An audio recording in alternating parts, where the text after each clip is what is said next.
পূর্ব বর্ধমানে উঠতি সাংবাদিকদের নিয়ে কর্মশালা আয়োজন করলো Indian journalist association. Indian journalist অ্যাসোসিয়েশনের পূর্ব বর্ধমান শাখার উদ্যোগে এবং জেলা তথ্য সংস্কৃতি দফতরের সহযোগিতায় পূর্ব বর্ধমানে বিবেকানন্দ কলেজে অনুষ্ঠিত হলো একদিবসীয় সাংবাদিকতা কর্মশালা। এই কর্মশালার মূল লক্ষ্য ছিল নতুন প্রজন্মের সাংবাদিকদের পেশাগত দক্ষতা বৃদ্ধি, সাংবাদিকতা নৈতিকতা এবং আধুনিক গণমাধ্যমে কাজের প্রয়োজনীয়তা নিয়ে বিস্তারিত ধারণা প্রদান। কর্মশালায় জেলার বিভিন্ন প্রান্ত থেকে আগত উঠতি সাংবাদিকরা অংশগ্রহণ করেন। তাদের উদ্দেশ্যে অভিজ্ঞ সাংবাদিক এবং মিডিয়া বিশ্লেষকরা নানা গুরুত্বপূর্ণ বিষয়ে আলোচনা করেন, যেমন সংবাদ লেখার কৌশল, সত্য যাচাই, ফ্যাক্ট চেকিং, অনুসন্ধানী রিপোর্টিং এবং ডিজিটাল মিডিয়ার ব্যবহার। আয়োজক সংস্থার পক্ষ থেকে জানানো হয়, এই ধরনের উদ্যোগ আগে হয়েছে এবং ভবিষ্যতে অব্যাহত থাকবে, যাতে জেলার নবীন সাংবাদিকরা আরও দক্ষ হয়ে গড়ে উঠতে পারেন। কর্মশালার শেষে অংশগ্রহণকারীদের মধ্যে শংসাপত্র বিতরণ করা হয়।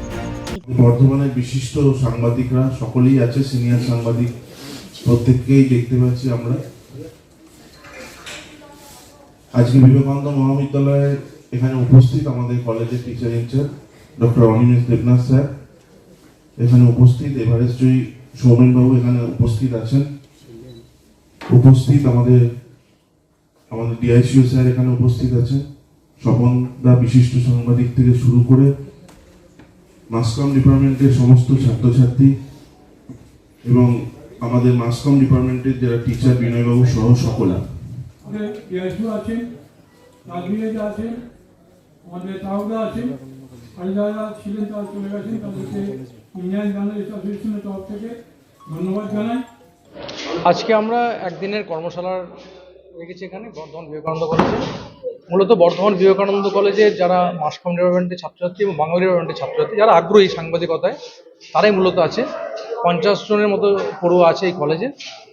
এবং এর সঙ্গে যেটা গুরুত্বপূর্ণ বিষয় হলো যে আমাদের সহকর্মী জয়প্রকাশ দাস এবং তন্ময় পারামানিক তারা কলকাতার বিভিন্ন নামী হাউসে কর্মরত আছেন, তারা থাকবেন। পার্থ চৌধুরী বর্ধমান 24 ঘন্টার যে দায়িত্বে আছেন তিনি থাকবেন, শুভেন্দু সাই থাকবেন। তারা মূলত 3টে বিষয়, একটা হলো অডিওভিশন বা টেলিভিশন মিডিয়া, একটা প্রিন্ট মিডিয়া অর্থাৎ খবরের কাগজের যে টেক্সট লেখা হয়, আর তৃতীয় হচ্ছে ডিজিটাল মিডিয়া। 3টে মিডিয়াই তো এখন বড় শক্তিশালী মিডিয়া। এই 3টে বিষয়কে তারা তুলে ধরবেন এবং আগামী দিনে যারা সাংবাদিকতায় আসবেন বা যারা মাস কম ডিপার্টমেন্টে পড়ে অন্য বিষয়ে যাবেন, তারাও তাদের কাছে এটা খুব গুরুত্বপূর্ণ। কারণ হাতে কলমে শেখা আর বই পড়ে শেখার মধ্যে দুটো পার্থক্য আছে। যারা আজকে প্রশিক্ষণ দেবেন এই কর্মশালায়, তারা প্রত্যেকেই ফিল্ড ওয়ার্ক করেন, ফিল্ডে কাজ করেন এবং তারা একদম গ্রাসরুট থেকে কাজ শিখেছেন এবং তাদের সঙ্গে আমিও কাজ শিখেছি। সেই কারণেই তাদেরকে আমি খুব ভালোভাবে চিনি। তাদের যে শেখানোর যে পদ্ধতি সেটা কিন্তু যথেষ্ট গুরুত্বপূর্ণ। অর্থাৎ যারা আজকে প্রশিক্ষণ নেবেন তাদের কাছে মূল্যবান হয়ে উঠবে। এবং এর থেকে আরও যেটা গুরুত্বপূর্ণ বিষয় হলো, আমরা ইন্ডিয়ান জার্নালিস্ট অ্যাসোসিয়েশন প্রত্যেক বছর আমরা এই প্রোগ্রাম করি এবং গত বছর আমরা প্রোগ্রাম করতে পারিনি অন্য একটা বিষয়ের কারণে। আমরা আবার এবছর প্রোগ্রামটা করতে পারছি, এটা আমাদের সংগঠনের তরফ থেকে একটা বড় ব্যাপার। আমার নাম অরূপ লাহা, আমি ইন্ডিয়ান জার্নালিস্ট অ্যাসোসিয়েশনের সাধারণ সম্পাদক।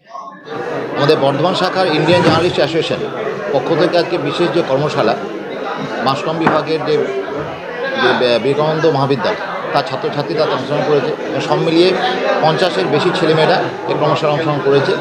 এবং কর্মশালার মধ্যে দিয়ে আজকে সারাদিন ধরেই তাদের বিভিন্ন যে প্র্যাকটিক্যাল নলেজ বা থিওরিক্যাল যেগুলো বিষয়গুলো আছে সেগুলো আমাদের যারা সিনিয়র সাংবাদিকরা আছে সেগুলো আজকে তাদের শেখানো।